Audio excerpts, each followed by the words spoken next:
Okay, folks, welcome to the second from last session, second session of 3 today. We've got Alex from Rocket, who's going to talk to us about CPSM resiliency. As usual, everyone's on mute. And if you've got any questions, if you pop them in the chat, I'll try and raise them on your behalf or unmute you if it's too complicated. But take it away, Alex. Thank you, Rob. Okay. Yeah, there we go. Right, so thank you, Rob, and welcome everyone to my session on achieving resiliency in CICS with CICS+SM. As Rob mentioned, I'm Alex. I'm a senior solution advisor working for Rocket Software. There's a little QR code which will take you to the feedback form. I believe it's going to be in the end as well, but just to let you know, we appreciate your feedback. My session is 1Q, so yeah, anything that you might think of I should do better, and etc. Let us know by scanning this QR code and putting some feedback in. Right, so let's make a start. Here's the agenda for today as well.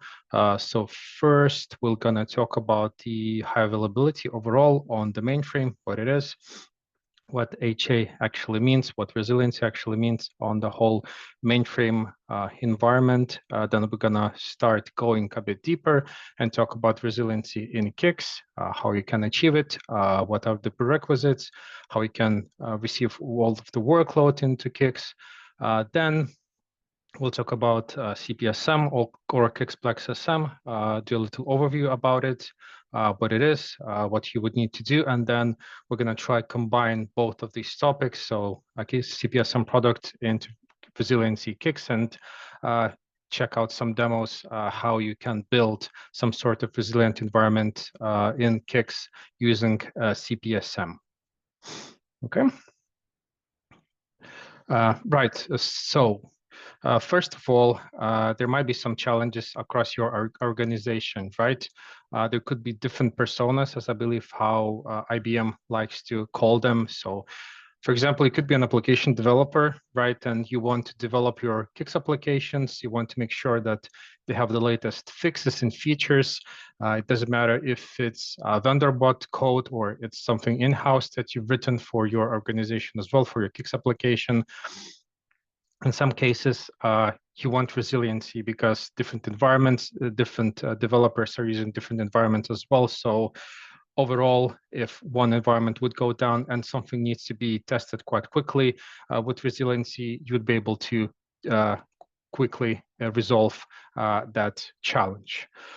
Maybe, like probably most of this in this session, we are CICS procs as well. CICS procs, right? So you always want to put your latest fix packs, put your maintenance in, do some upgrades as well for CICS regions. Maybe you're upgrading to 6.1 or 6.2, and you go all the way into production, right? And if you wouldn't have an HA environment in CICS, that would mean if you would bring down your CICS region, if you would recycle, that would mean that you would need to bring those regions down, and customer would feel an impact. It would be an outage.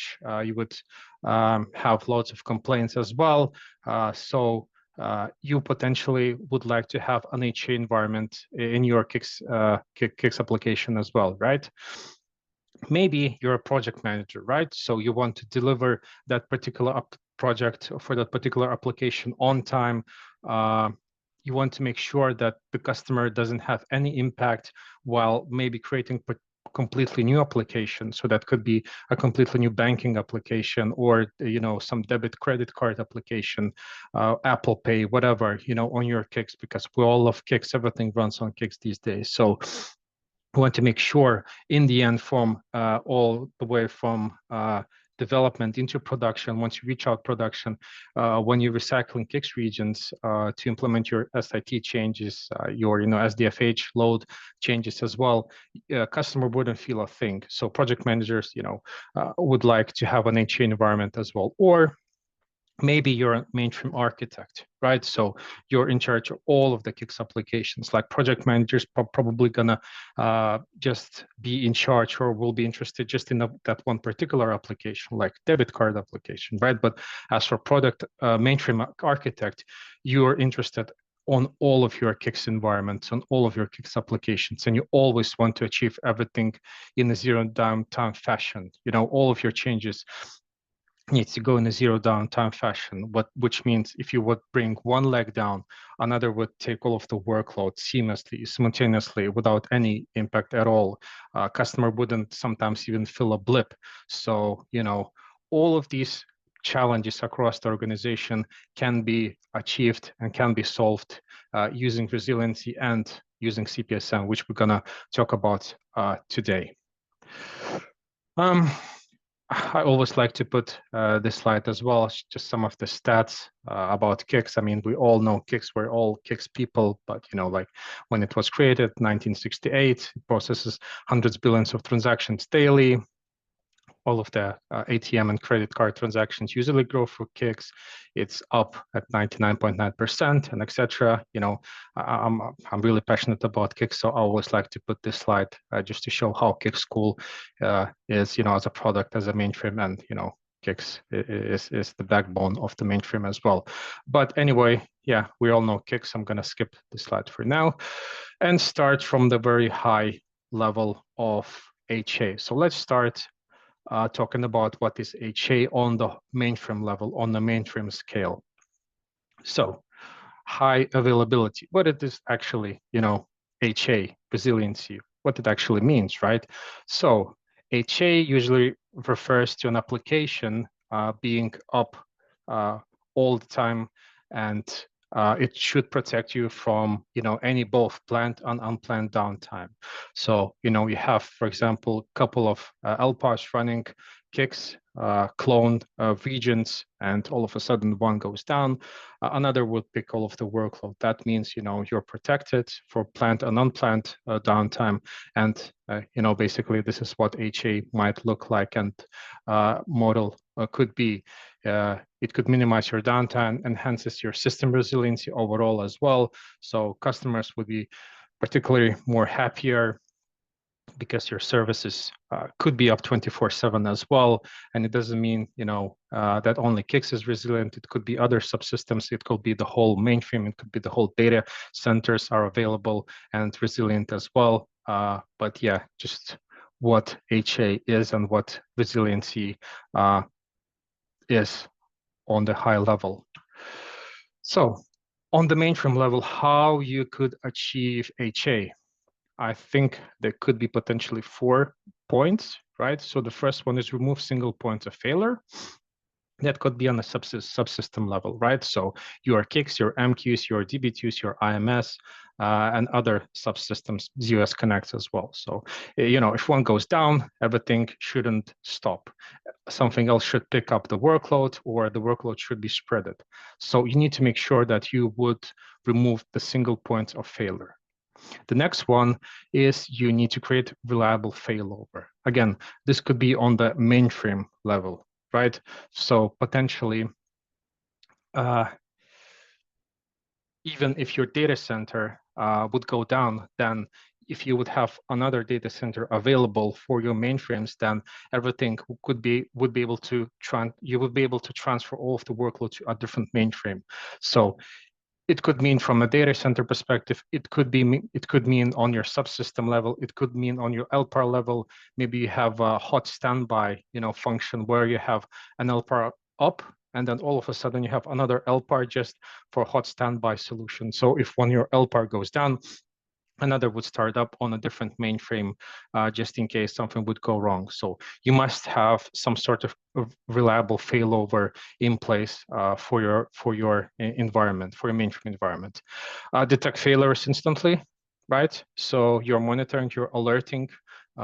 You could use, for example, IBM's Megamons, for your monitoring and for your alerting as well, to see if something would go wrong. If all of a sudden CICS regions goes down, it keeps appending. You either automatically bring everything down and move everything into another LPAR, into another CICS, into another DB2s, or it could do it all automatically as well. But you need to have some sort of good, reliable alerting and monitoring for the whole HA model on mainframe. And then I think the fourth bit, the fourth bullet point is you need to build strong data backup and restore capabilities, right? So you always need to have some sort of backup. It could mean that you're, doing your backups every night, because at night we usually run all of our batches, right? So every night you have some sort of backups, maybe you once a week, maybe once a day. It depends on your environment, how much workload you have, and etc. But again, to achieve that, you should have the backups and be able to restore from the backups. So you should keep testing in your either development, or maybe you have a DR, disaster recovery environment somewhere, special mainframe where you just test your DR capabilities, kind of prod all of your prod applications run on that DR mainframe without impacting customer, and you just test your backup as well. So this is how you potentially could reach HA and achieve HA on the mainframe, on the whole mainframe scale. And there are different options as well: parallel sysplex, VIPA, DVIPA, port sharing, so you could spread across different LPARs, right? VTAM generic resources. That could be for our CICS-to-CICS connections, coupling facilities, MQ, shared DB2 groups as well, vSAM RLS, if we don't have databases, but we still want to have a resilient CICS application, then we could use vSAM RLS, so there wouldn't be any locks and etc. ZOS WLM, of course, and the stuff that we're here for, CPSM or CICS-SM. And all of these should be able to create a big, beautiful HA mainframe environment on your shop. So we've talked about mainframe HA, mainframe resiliency. Let's start digging into CICS, because we're here for the CICS sessions, and talk about how you could achieve HA in CICS. But first, you might ask, what would be the benefits of having HA? Why I need to think about it? Why would I need to change how my applications are working? Well, you could prevent outages. That's probably the biggest one, right? Outages and issues within your application. For example, somebody's using your mobile banking application, and if all of a sudden some of the CICS regions would go down, people would feel the impact straight away. They would keep refreshing their mobile screens, and all of a sudden your shop maybe would go into BBC News, into Sky News. You would be trending on Twitter, maybe even TikTok. You don't want that, right? You don't want to have reputational damage. You don't want to have lost revenue or any missed opportunities as well, right? You want to have freedom when you want to do changes, because we all want to make our CICS, with the latest version, with the best version, with all of the fixes that IBM or yourself might be, coding. So if you have a non-HA application, you would need to plan probably months prior. When you want to bring everything down, recycle your CICS regions, maybe there would be even an outage for a couple of hours. You don't want that. You want to stop CICS on one LPAR, another LPAR picks up all of the workload. You make the changes, you start up, and you do for the other LPAR, or you maybe run it for a week or so and then do it for another LPAR as well. So you want that freedom, code freedom. And of course, you don't want to have any impact during unexpected outages, and 99.9 customer satisfaction. I didn't put 100% because you never know what customer might feel or think about your organization. So 99.9 is perfectly fine. So what types are there for the HA workload? What type of mechanisms usually arrives into CICS and then runs everything into through the application, right? So they could be VTAM. That's your VTAM Apple IDs. That's usually how the CPSM work. You must have CICS-to-CICS connections, usually MRO connections. So CICS can receive workload from VTAMs. CICS can receive workload also from web services, from your TCP IPs, your Euromaps, pipelines, web services, etc., your IP sockets, your ports, TORs listening to ports, listening to the outside of the mainframe, and listening into the mainframe, and then spreads the workload in our HA environment, right? WebSphere MQ, shared MQ queues is perfectly as well to receive workload. CICS does a get CICS then does a put as well, so that makes it perfect.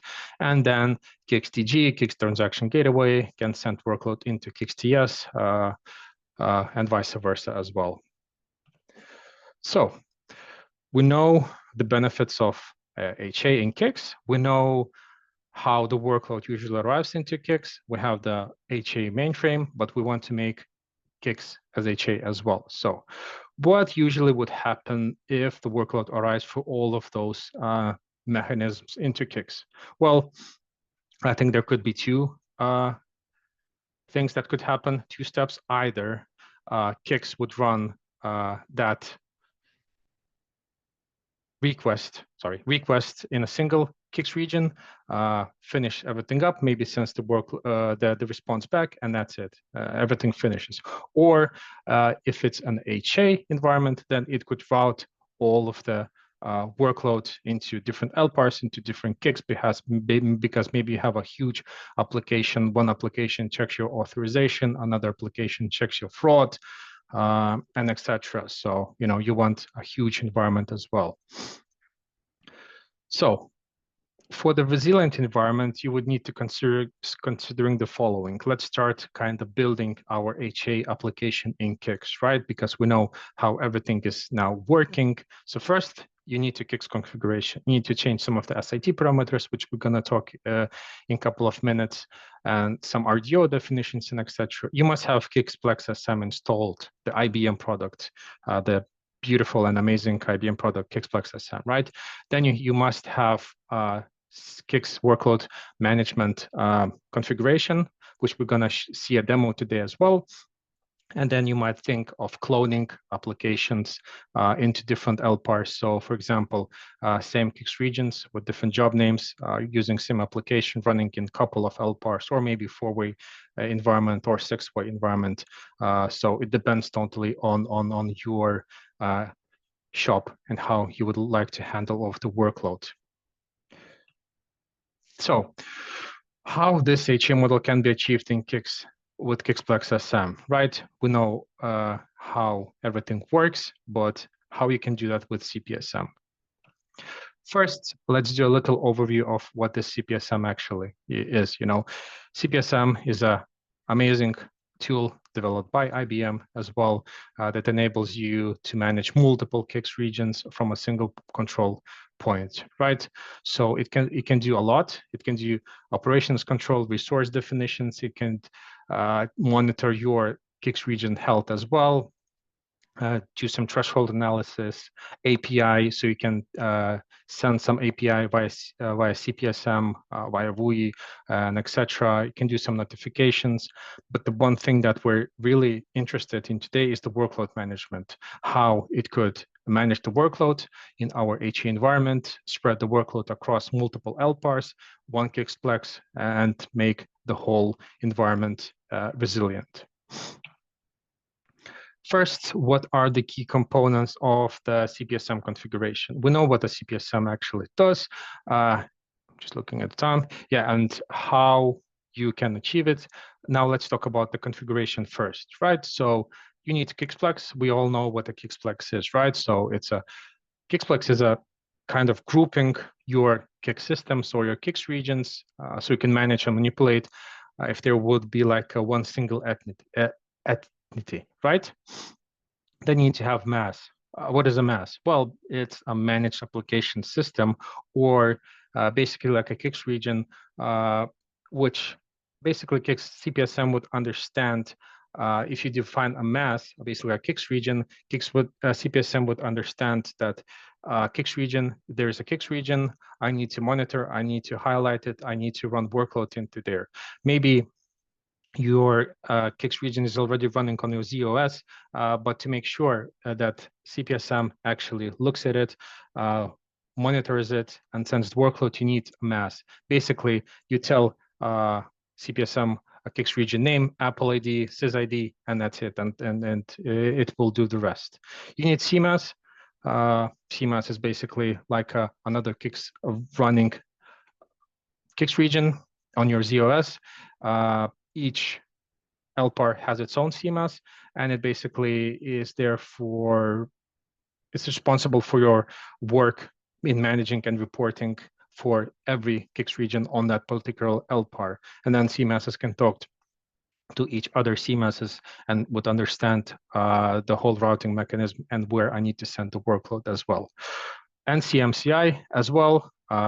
We all know what CMCI is.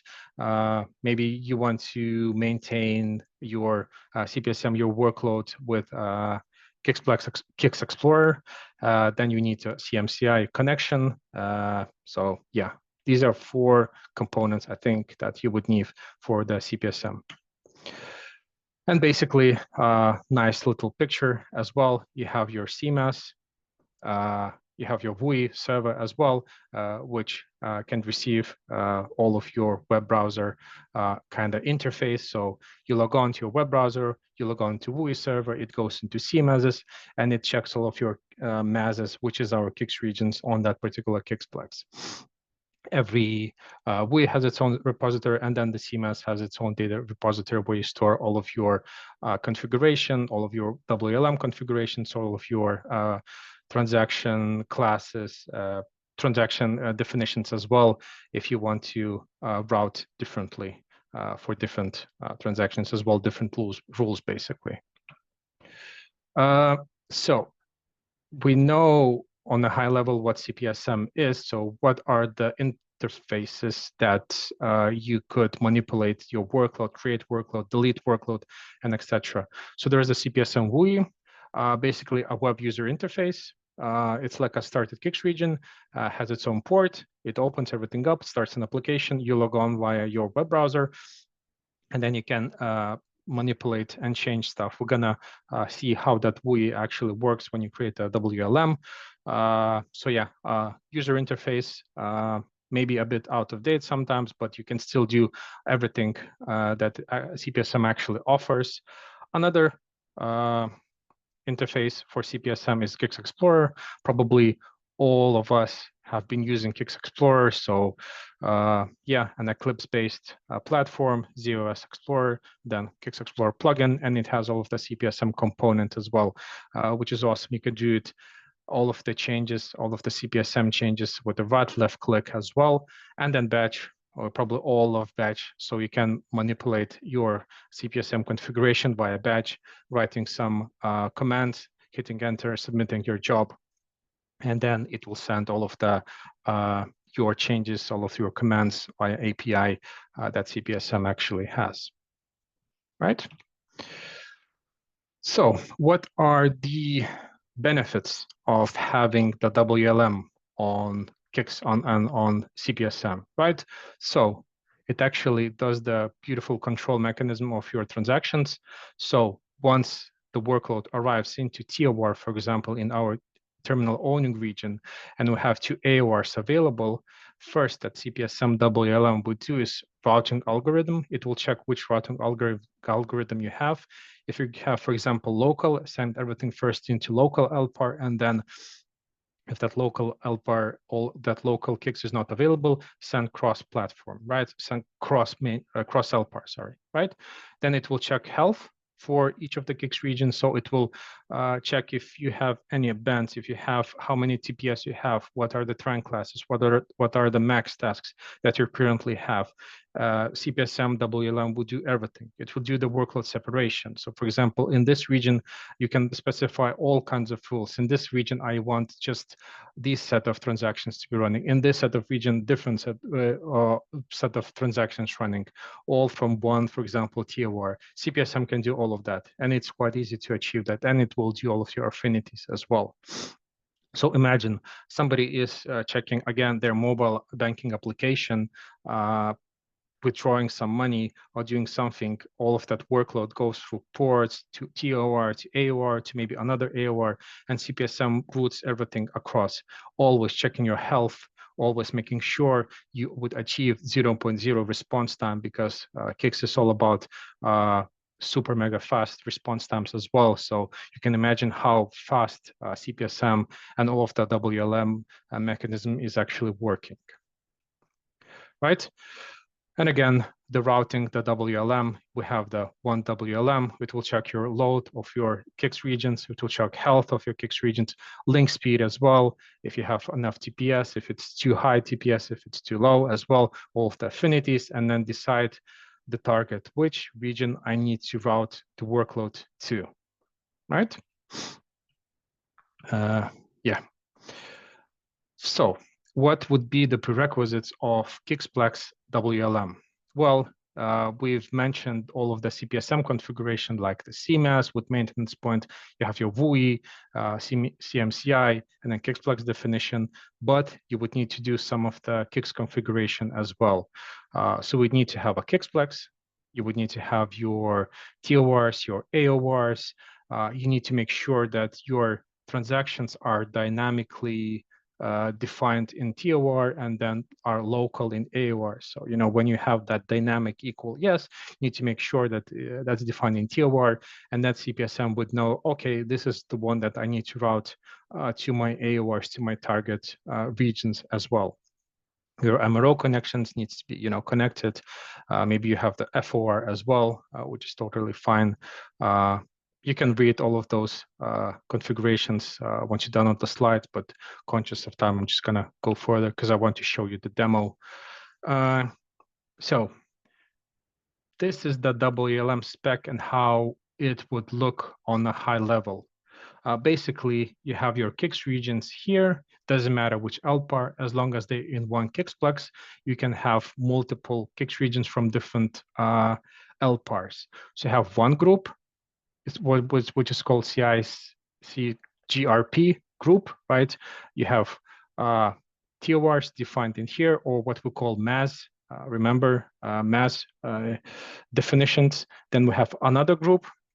I like to call the first one group as the routing group, where I put all of my TORs, and then target group where I put all of my AORs. So that could be many AORs in different LPARs, as long as they're in one CICSplex as well, right? So two groups, and we put everything into one WLM spec. And this is the easiest WLM spec. There could be different as well, different WLM specs where you have several different target groups. So for example, you have one TOR going into another AOR, and then there's third target group as well. So we can have that logic defined in CPSM, but today we're just gonna do a very high level configuration of CPSM of the whole WLM. Right? So yeah, have a group for your routing regions, have a group for your target regions, make sure you add those regions into groups, and then add everything into WLM. And CPSM will do the rest, as long as the definition of, as the transaction definitions in TORs are defined as routable and dynamic, and in AORs as local. So, you know, you don't have that dynamic equal yes. So yeah, I have time. Let's build our HA application first using CPSM WUI, using our web user interface that IBM built, and then let's do it quickly with CICS Explorer. And then you can choose which one you like better. Probably CICS Explorer, because with the CICS Explorer, you just do right click, left click, but CPSM WUI is a bit complicated, but let's do both. So let's think this is our banking application using TCP/IP listeners, right? So we have TCP/IP listening to one TOR or target owning region. We have two AORs, both are connected via MRO, and we have DB2. Because we all like DB2, we don't have FORs, we don't have VSAM, RLS as well. It's more resilient to have DB2 in here. Right, so we have the listener transactions, we have CSKL as our child transaction as well, and we have port reserved. So this is our architecture. There are a couple of other considerations that we must achieve in order to have that HA CPSM model, again, dynamic and routable transaction in TORs and local in AORs. You can have sysplex optimized workload as well if you would like to. But again, you can have a read. I'm just conscious of time. I want to show you the demo. This is basically how our environment potentially look like. So we have the application, we have two AORs. We want to spread the workload into both AORs rather than TOR going into one AOR, then into DB2. So let's achieve that with the CPSM help, because we know what CPSM is, we know the prerequisites, we know the configuration, and this is how our setup would look like. So we have Alex WLM, one big specification, right?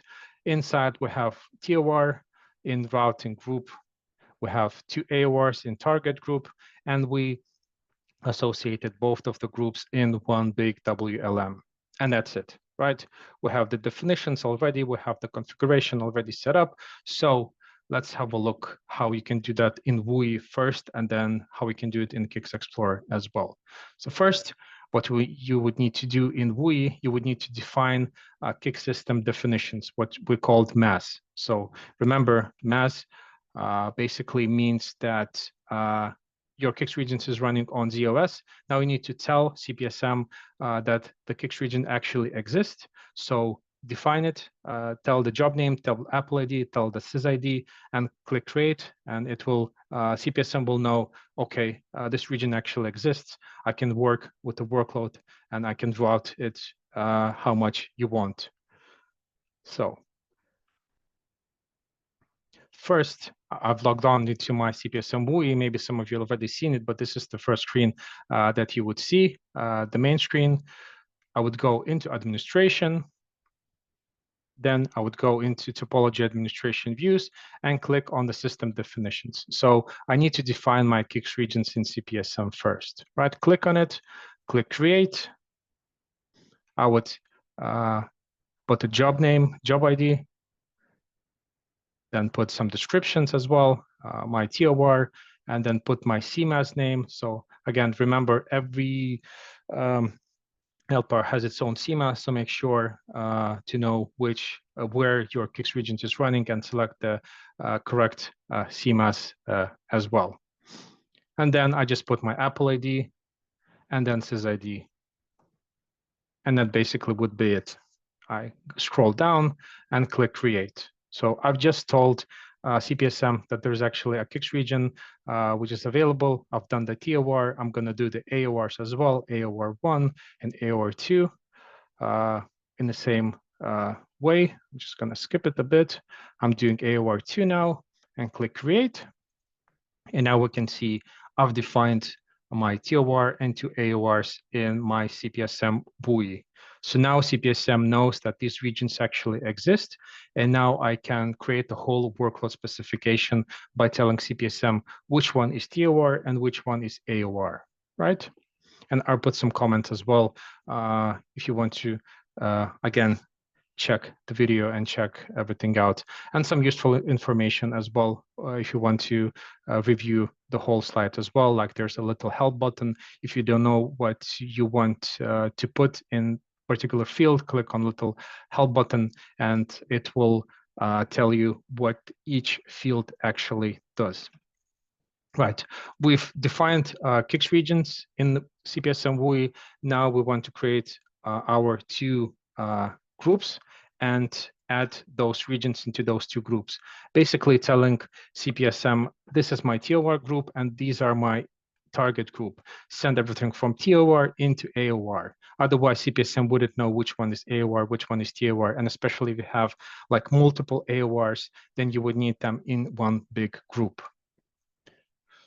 So again, I'm going into administration and I would go into topology administration views. And this time I would click system definitions and click create. So I'm going to name my first group as routing group, route GRP, and then just put any description, routing group, and click yes. I would click on that group and I would go into CICS systems in that group. So again, CICS systems, CICS regions in that group. So I've created the group, and now I want to add those two CICS regions that I've defined before into that routing group. That one CICS region, sorry, we have only one TOR. I'm going to click create. I'm going to specify my group name, and I'm going to specify my CICS region name as well, and click yes. And I'm going to do the same for my target group. So first, I'm going to create my target group, targ grp, target group, description. You can put any description. You can put any group name you want, as long as it makes sense to you.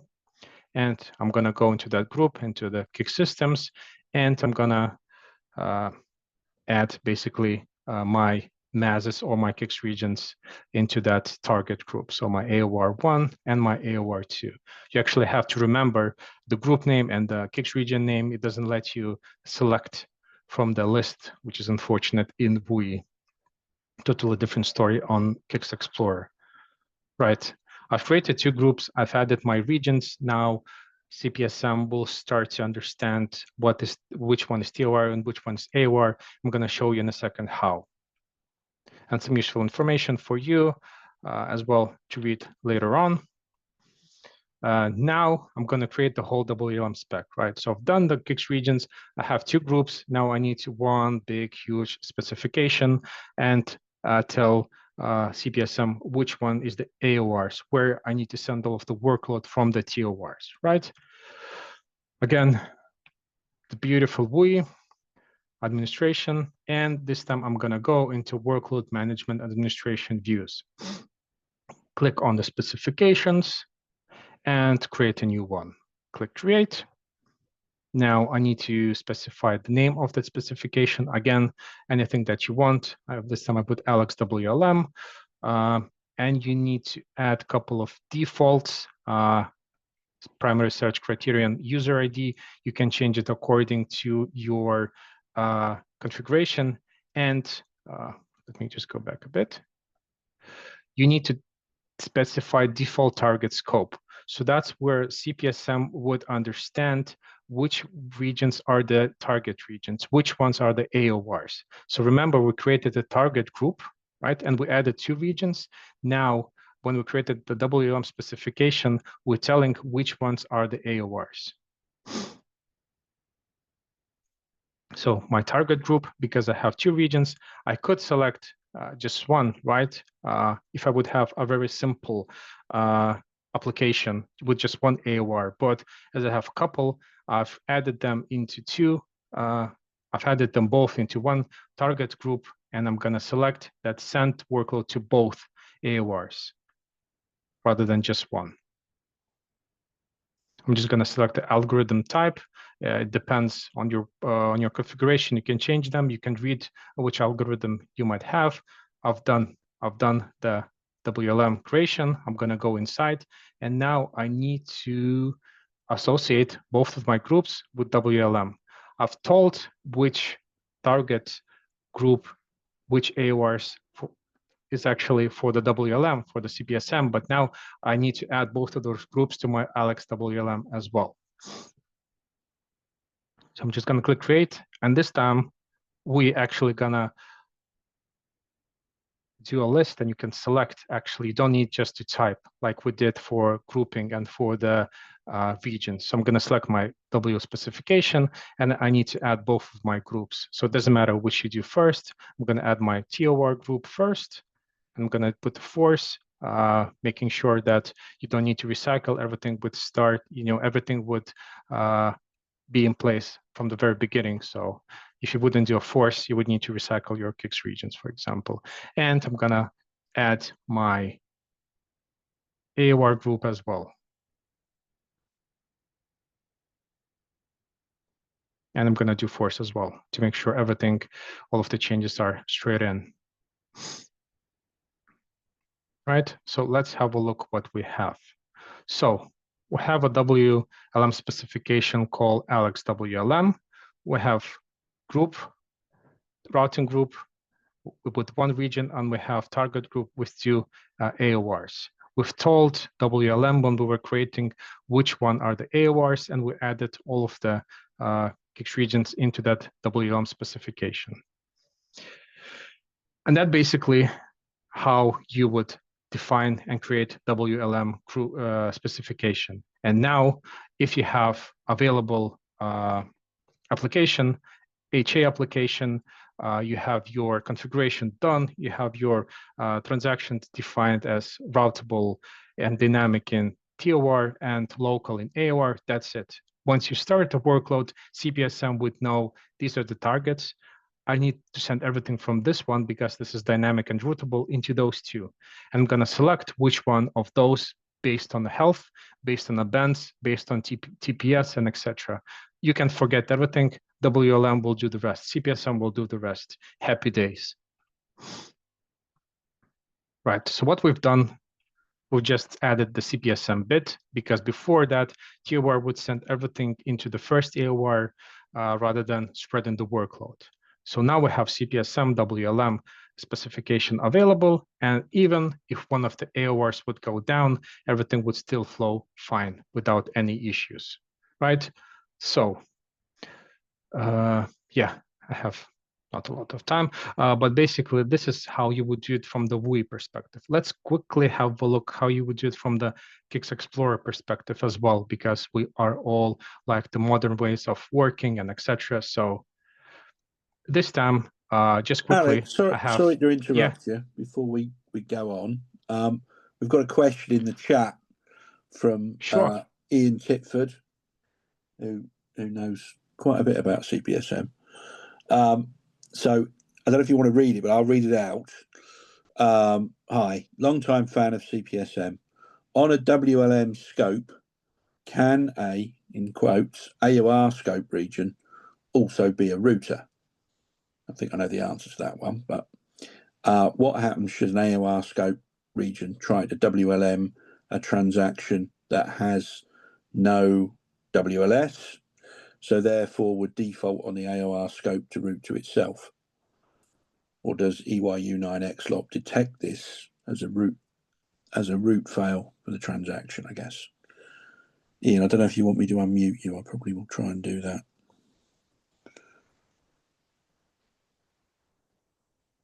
You can unmute yourself now, Ian, if you try. Thank you, Rob. Yeah.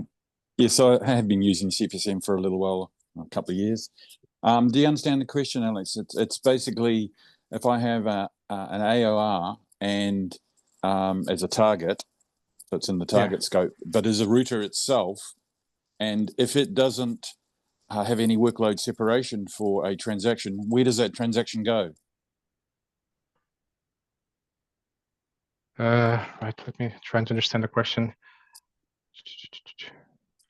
It's about the AOR being being able to route transactions, but also being the target of an AOR of the WLM spec. Well, it's a given that you can be a router and a target. And yeah, would that make any difference? If it's it's a good question. I think it might be one where you've got to test it and see it, Ian, unless you've done it already. But would it be any different to just having a router that doesn't have a WLS spec? I guess that's the question. Could you just ignore the fact it's a target?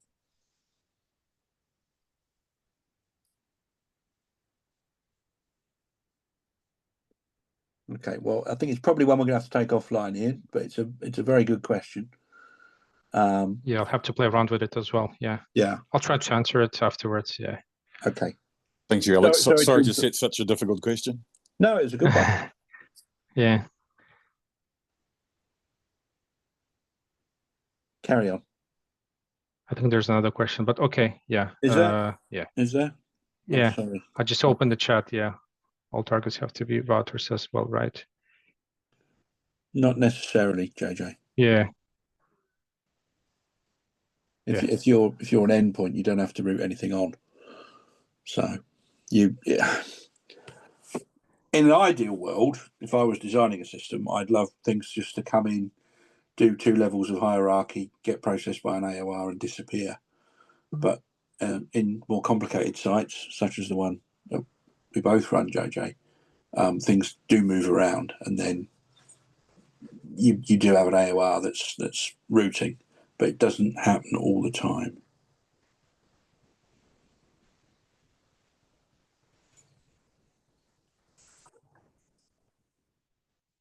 We'll have to take it offline, JJ, because Alex is running out of time. God bless him. Yeah, there's more. Yeah, let's talk offline, I think. Yeah, but it's all interesting. Okay. Well, you can have another 5 minutes, but we've got one in half an hour, so. Okay, yeah. All right. Fit in what okay. you can, mate. 5 minutes. Just wanted to show CICS Explorer and how easy it is to create a WLM using CICS Explorer. I'm going to be running very quickly, so apologies. Again, once you open the CICS Explorer, all you need to do first is create a system group. Right, you don't need to create mazes this time. You don't need to create CICS regions, define them. So right-click, left-click, specify the group. So again, routing group in this case, and then put a description. Yeah, I didn't type it correctly. Then open editor as well. CICS Explorer going to open the editor, and that's where I'm going to add my CICS region. So in this case, I'm just going to add one. You don't need to remember which CICS region because it gives you a list, and then Control-C to save it all. If I would go and refresh everything up now, open my CICSplex, go into system groups. Now I can see that there is my new group, right? So create both of those groups by left-click, left-click, right-click, and add the CICS regions into it. And then you just define the workload specification. As you can see, we have two groups available. Right-click, new definition, workload specification, put a name, description, and again, put a target scope. Select which one you have. So I'm going to select my target group as a target scope, right? Because that's where my AORs are. I'm going to click finish. And that's almost it. All I need to do is add my router. So I'm going to go into that routers, into little plus, and select my router group as well. You can select one region if you would like to, or just multiple if you have multiple TORs. And that basically it, Control S, and that's it. CICS Explorer, so much easier, right? If you would like to try it out, you can do that. If you have any questions, again, let me know. And quickly, I want to show you how cool is to have CPSM and HA CICS applications, right? For example, you have the outside world, you have point of sale transactions, you have ATM transactions, you have a mobile application, you have some sort of firewall, everything is going via TCP/IP via ports, and you have two TORs listening to that port, and you have CPSM. Now we know how CPSM works, and those TORs can send into any of those available AORs, and then you have maybe shared TB2 for the whole resilient and mainframe environment picture, right? Maybe you have different LPARs as well. Let's move this out of the way. Again, same picture. Now a couple of TORs on one LPAR, a couple of TORs in other, CPSM with groups and everything like that. Another CPSM, and then the third AOR group, because you can actually do that as well. So you can have one TOR sending all of the workload into those four AORs, and then those four AORs can actually send workload into those two AORs as well. I've actually done it, and it's actually available, and you can actually do that. So with CPSM routing rules, you can make sure that this TOR won't send everything into this AOR. This is the default scope for the WLM, but with some extra configuration, you can make sure that these AORs then send the workload into these AORs as well. So it is actually possible. And if you don't know how to do that, then yeah, I can show you. Yeah, you have my contacts in this PDF as well. I have 1 minute. Right, so for example, we have workload from point of sale transaction or ATM goes into this TOR, then via CPSM to this AOR, and then via CPSM again into this AOR. Usually CPSM going to prefer local routing unless you have specified it differently or there is some issues. And some benefits of it, if all of a sudden one LPAR goes down, all of your workload would still be flowing. Customers are happy days. You're the best shop, the best bank in the world, and yeah, 99.9% satisfaction, right? And in summary, yeah, CPSM is here for you to not only monitor your CICS boxes, but here to distribute your workload. You have different tools available to monitor your and to define your configuration with WLM, i.e. CPSM GUI, Web User Interface, or CICS Explorer, right? Stuff that we've seen. And I've put 100%. I should put off 99.9%. Make sure you've achieved 100% customer satisfaction with your HA environment, with your all mainframe environment, and especially CICS, because CICS is the best product in mainframe. Thank you. Thank you very much, Alex. Folks, I know there's questions. Unfortunately, we don't have time for everything. But what I do feel like we can have another session on this, another little bit more discussion on workload management in CICS with some of the good questions that have been asked. Yeah. So thank you so much, Alex. If you want to leave feedback, folks, there's a QR code on the presentation. You can also go on the website and click on the presentation and just leave feedback directly on the website. Same thing. Yeah, there's the QR code. Sorry. And just time for a coffee, really. We're back with Ezrael for an introduction to CICS at 3 p.m. So those of you who feel you need an introduction to CICS, I might see you later, or it might be a different audience. Thanks for your time, everyone. Keep safe. Bye-bye. Thank you.